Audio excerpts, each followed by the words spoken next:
നിങ്ങൾ മലബാറിലെ സ്വാതന്ത്ര്യ പ്രക്ഷോഭങ്ങളുടെ ചരിത്രം പരിശോധിച്ചിട്ടുണ്ടോ? എത്രയെത്ര അനുഭവങ്ങളാണ് അവിടെയുള്ളത്. 1882 ബ്രിട്ടൻ നാട് കടത്തിയ സയ്യിദ് ഫസൽ പൂക്കോയ തങ്ങളുടെ പേര് നിങ്ങൾ കേട്ടിട്ടുണ്ടോ? നിങ്ങൾ മമ്പുറം എന്നൊരു നാടിനെ കുറിച്ച് അറിയുമോ? വാഴക്കാടടുത്ത് കൊന്നാര എന്നൊരു ഗ്രാമമുണ്ട്. ആ കൊന്നാര മഖാം ഇന്നും ചരിത്ര സ്മാരകമായി നിലനിൽക്കുന്നു. മുസ്ലിം ദേവാലയമായിരുന്നു. ബ്രിട്ടൻ വെടിവെച്ച് തകർത്തതാണ്. അന്നത്തെ സ്വാതന്ത്ര്യ സമരത്തിന്റെ ഒരു കേന്ദ്രം അതായിരുന്നു.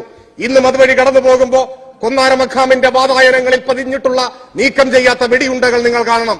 അവിടെ നിന്നും ബ്രിട്ടൻ ബലം പ്രയോഗിച്ച് അറസ്റ്റ് ചെയ്ത സയ്യിദ് മുഹമ്മദ് കോയ തങ്ങളെ കോയമ്പത്തൂരിൽ കൊണ്ടുപോയി തൂക്കിലേറ്റുകയാണ് ചെയ്തത്. നിങ്ങൾക്ക് വാരിയംകുന്നത്ത് കുഞ്ഞഹമ്മദ് ഹാജി എന്നൊരു പേരറിയുമോ? ബ്രിട്ടന്റെ സൈനിക ആധിപത്യത്തെ വെല്ലുവിളിച്ചുകൊണ്ട് സ്വന്തമായി ഒരു രാഷ്ട്രം സ്ഥാപിച്ച ആളായിരുന്നു.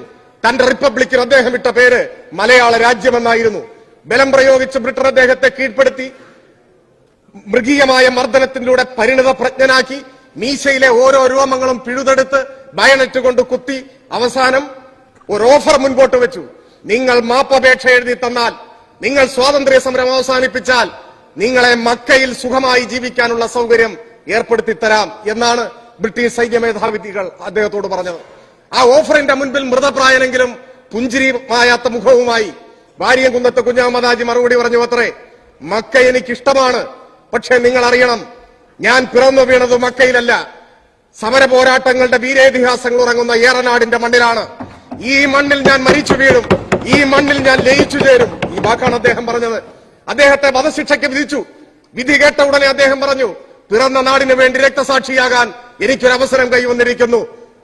ഇതിന് 2 റക്അത്ത് നമസ്കരിച്ച് ദൈവത്തോടുള്ള നന്ദി പ്രകാശിപ്പിക്കാൻ എനിക്ക് സമയം തരണം എന്നാണ് അദ്ദേഹം പറഞ്ഞത്. അദ്ദേഹത്തിന്റെ അന്തിമാഭിലാഷ പ്രകാരം മുന്നിൽ നിന്ന് വെടിവെച്ചാണ് അദ്ദേഹത്തെ കൊന്നത്. അന്ന് പുറകിൽ നിന്ന് കണ്ണുകെട്ടിയാണ് വെടിവെച്ച് ആളുകളെ കൊന്നുകൊണ്ടിരുന്നത്. അവസാനത്തെ ആഗ്രഹം ചോദിച്ചപ്പോൾ അദ്ദേഹം പറഞ്ഞു, നിങ്ങൾ എന്റെ കണ്ണുകൾ മൂടിക്കെട്ടരുത്, നിങ്ങൾ എന്നെ മുന്നിൽ നിന്ന് വെടിവെക്കണം. അങ്ങനെ പറഞ്ഞ ധീരന്മാരുടെ നാടാണ് ഈ നാട്.